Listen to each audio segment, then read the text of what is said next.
Primordial Radio. So, Per, Joakim of SABATON, how the hell you doing, man? Pretty damn good, and you? Yeah, all good, man, all good. First and foremost, we'd just like to say thank you for taking some time today. You're joining us, just stopping off on the M1 down to London, on a little pit stop. You've got a crazy busy schedule, but you're taking the time. You've even got yourself a pint, so well done on you. I don't blame you.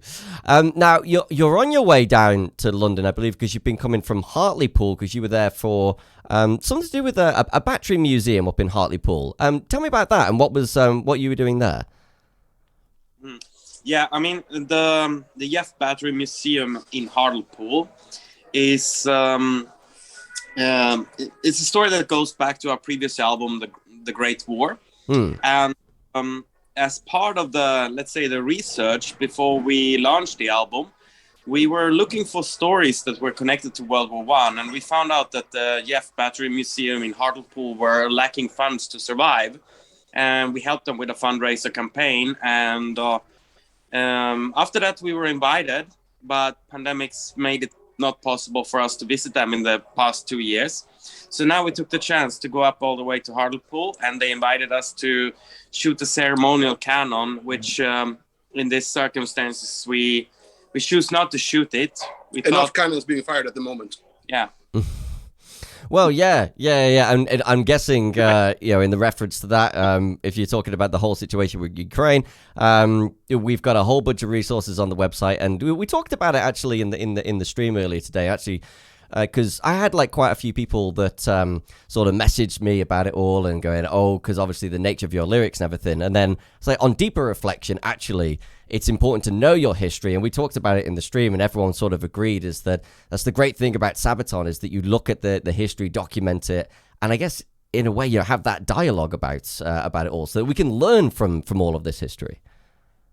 Well, yes, I'd agree. But unfortunately, if there's one thing we can learn from history, it's that we can't learn from history. That's also true. That is also very, very true. Did you then, on just thinking about learning from things, because the new album, The War to End All Wars, it's a follow-on from The Great War. I was wondering, actually, through the whole process of doing 2 albums around World War I, how much did you learn about World War I in general? Because I kind of feel like you're sort of deep diving into a subject area there that you must have learned quite a few things along the way through that process. Well, obviously, there's a lot we learn every day. It's not like we don't only study history when we're doing research for an album. We're actually, my last time I saw a history documentary was 2 days ago. So. But in a sense, I'd say the biggest crash course was the first one, obviously, because we started to deep dive into, everything we could get our hands on regarding World War I. We want to find fantastic stories so we can retell them, sort of. And this album, though, this time was both harder but also easier somehow to do. Some of the greatest hits in story-wise, which would be The Red Baron, they were already taken from our previous album, but and gave us a lot more liberty to. We had to dig deeper and find more unique, different stories, because they're there. They're just harder to find, and that was a bit of a challenge, but super fun, really.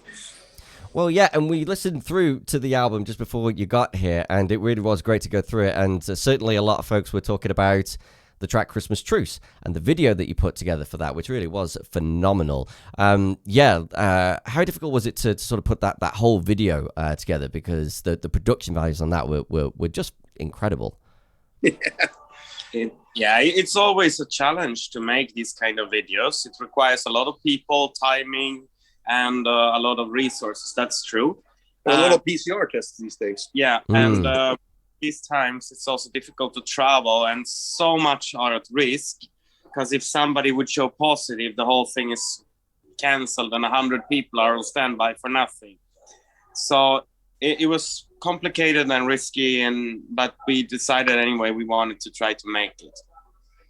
Yeah, didn't want to make a regular music video with us playing, because that's one of our favorite wartime stories, or stories from military history of all time, and we wanted to sort of that thing to take precedent over us looking cool playing instruments. We don't look that cool anyway. But I don't know. I think a lot of people would disagree with that, but it's all the special effects and makeup. We wanted sorry to put the story at the center of it, which was really nice and fun for us as well, because we weren't playing much in that video. We sort of filmed a short movie where our music was the soundtrack. Essentially, that is. I mean, it has such a, the cinematic feel, the cinematic values to it. You also mentioned the last history documentary you saw was about 2 days ago, and I was kind of wondering, because you've done such a deep dive on World War One now with these two albums. Would you ever consider going off into like quite a different area of history, whether it be military or otherwise, as part of Sabaton? Is there any other areas of history you're thinking maybe we could go over and do, see something from the ancient world even? Oh, we done that. Yeah, I mean, we did that in the song Sparta already on the last stand. Yeah. I guess I was thinking more from like a whole album kind of sense. Yeah. Yeah, I mean, I don't see why not. The problem is, the further you go back in history, the harder it is to find reliable sources, and especially on a whole concept of an album. And also, what we got to remember is, when you're talking about only like 300 years ago, the regular soldiers couldn't read and write. Mm-hmm. So always propaganda from the commanders, and they always want to look good. Well, yes, the saying goes, the history is written by the winners ultimately. So yeah, you always want to you want to look good. Just before you joined on the stream today, we were watching your set from Polish Woodstock in 2012, and again, just watching that back, and I believe 1 million people there for Polish Woodstock for that set thereabouts. Anybody? What's it like to be on the stage, to play to 1 million people, and just that feeling and seeing that many people on from your point of view on stage from like that? Well, it may sound a little bit weird, but when you get over a certain amount of people, it's difficult to get a grip on how many they are. And it's just in your mind that there are shitloads, because you don't see them all. Kind of darkness and lack of lights and lack of your eyes to be able to focus that far can't make it. But it was an amazing feeling to see the area during the daytime and see the no ending of the audience, and kind of build up the atmosphere before the show. Like, wow, there's really gonna be from as far as the eye could see with people tonight. And having that in mind, and I think also the moment just before the show starts, before you start playing, you don't even have your speakers on or anything, but you hear the shouting and chanting of thousands of people. That's a quite spectacular feeling and sound, because it's not like a traditional audience. It sounds a little bit more. Yeah, for sure. And because it's such a vast audience, it's a free festival. I don't quite know how it works in terms of the booking and all that, but do you think you'll get an opportunity to do that again? Do you think you'll be able to return and do another headline for Polish Woodstock one day? We could, possibly. I mean, nobody knows what's the future of this festival, if they will continue or how they will continue. And I think it looks a little bit different year to year. Mm-hmm. But I mean, also it's for us. I mean, it was very special when we did it, and to come back will make the first time maybe less special. So, or more special, because obviously you've got more songs since 2012 now that you wouldn't have played before. So you never know. Yeah, that's always the difference. But some of these extreme memories that you have is kind of, they are supposed to be like that. They're supposed to be immortalized in a specific way. And I think if we return to Woodstock at some point, it must feel the same special. Mm-hmm. Well, it is 22, so 10-year anniversary. You're probably not booked in for this year. Maybe 32. Well, one thing we talked about earlier on the stream as we were playing the album is just how big Sabaton has got now. And it has been incredible to see. Many of the people in the chat were saying that they saw you supporting Dragon Force in 2009 and maybe 500-600 cap venues, that sort of thing. And now you've grown to this arena band.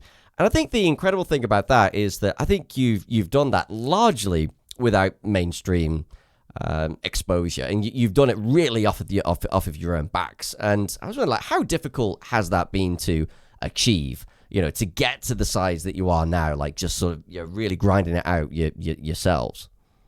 Well, first of all, as you said, we have to fight against a lot of people who don't believe in us. So that is a struggle in itself. And then we have done hundreds of shows in the UK, at least over 100, where we played in clubs that could not afford to pay for the production that we were bringing. Right. Wow. Trip towards where we are has been extremely difficult, costly, and challenging. But we've always been driven by the force that we want to prove people wrong. And there's... So you're saying we've grown big out of spite? Yeah. Well, the thing is, though, it can be something that drives you. I won't lie. There's definitely a big part of me and what I do that drives me going, I got a point to prove, and I want to prove these people wrong. Have you ever had those points where, like, because it'd be so easy to be smug now and be like, see, fucking told you so, to those people who knocked you back all those years? Yeah, and I mean, we do not need to tell that. They see it anyway. Yes. Yeah.